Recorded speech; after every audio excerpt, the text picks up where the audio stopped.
Guys, ano ba yan? Umuulan pa. Hindi tuloy ako mapaglaro sa labas. Yeah, mga pre, ang sayo maligo sa ulan. Tara mga pre, dito tayo maglaro. Lah, sila Jopet yun ha. Naliligo sila sa ulan. Oy, mga pre, naliligo pala kayo sa ulan. Oy, Kainay, nandiyan ka pala. Tara dito, ligo tayo sa ulan. Gusto ko sana maligo eh. Kaso baka di ako payagan. Bakit naman? Nagpaalam ka na ba sa mama mo? Hindi pa eh. Oh, hindi ka pa pala nagpapaalam eh. Bilis, try mo na magpaalam sa mama mo na maliligo ka sa ulan.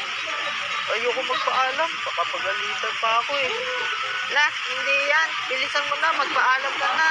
Baka tumila na tong ulan, no? Ay, sige pre, try ka magpaalam. Wait lang.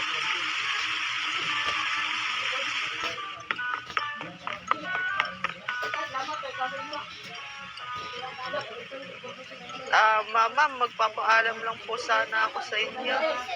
Bakit? Ano na naman yan? Gusto ko lang po sana magpaalam kung papayagan niyo po ako maligo sa ulan. Okay, sige, maligo ka na. Wag, grabe, talaga po ba?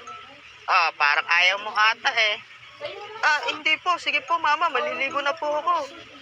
Basta, wag ka lalayo diyan ka lang. Opo, mama.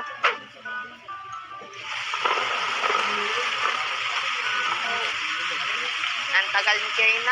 Ano mga friends, sa tingin nyo, pinayagan kaya siya maligo sa ulan? Sa tingin ko, di pinayagan yun. Kaya hanggang ngayon, wala pa eh. Ano mga pre, andito na ako. Yun, buti K9, pinayagan ka maligo sa ulan. Siyempre naman, nagulat nga din ako. Mabilis siya pumayag si mama eh. Ano mga pre, may naisip na ba kayo na gagawin natin ngayong umuulan? Ako pre, may naisip na ako na gagawin natin. Ano yung naisip mo? Naisip ko na gagawin natin mamingwit tayo ng isda. Oo nga no, maganda yung naisip mo. Kaso saan pala tayo pwedeng mamingwit?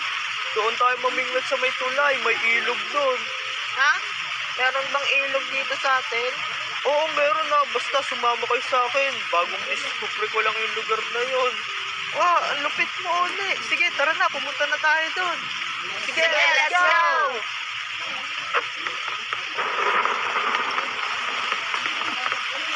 Mga pre, andito na tayo. Ito ba yung sinasabi mong ilog? Oo pre, ito yun. Ang lupit, di ba? Creek to eh. Wala tayong mahuling isda dyan. Oo nga, One. Kita mo sobrang dumi ng tubig eh. Nako mga pre, maniwala ko sa akin. May mahuhuli tayong isda dyan. Anong may mahuhuli? Mukhang basura lang mahuhuli natin dyan eh. Hindi nakaraan yun. Nanghuli ako ng isda dyan eh. Sige na, huwag na kayong maraming arte dyan. Tara na, gumawa na tayo ng pamingwit natin. Guys, sige na, gumawa na tayo ng pamingwit. Pero pag tayo walang nahuli dyan naku, yari ka talaga sa amin. Tara na, umanap na tayo ng materials para sa pamingwit natin.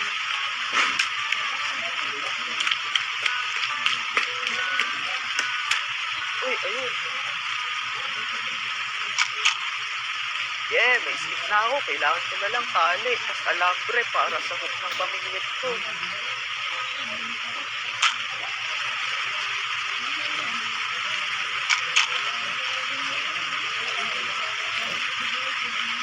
A few moments later. Yes, tapos na pamingwit ko.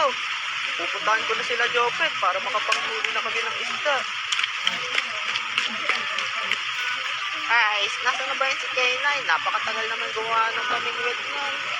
Kaya nga tagal gumawa. Tapos di naman makakahuli ng isda. Mga pre, andito na ako. Sa wakas dumating ka na. Tara na, mamingwit na tayo. Okay, let's go! Ano mga pre, unahan ko na kayo mamingwit Sige pre, galingan mo. With Asana, you can drive clarity and accountability at scale.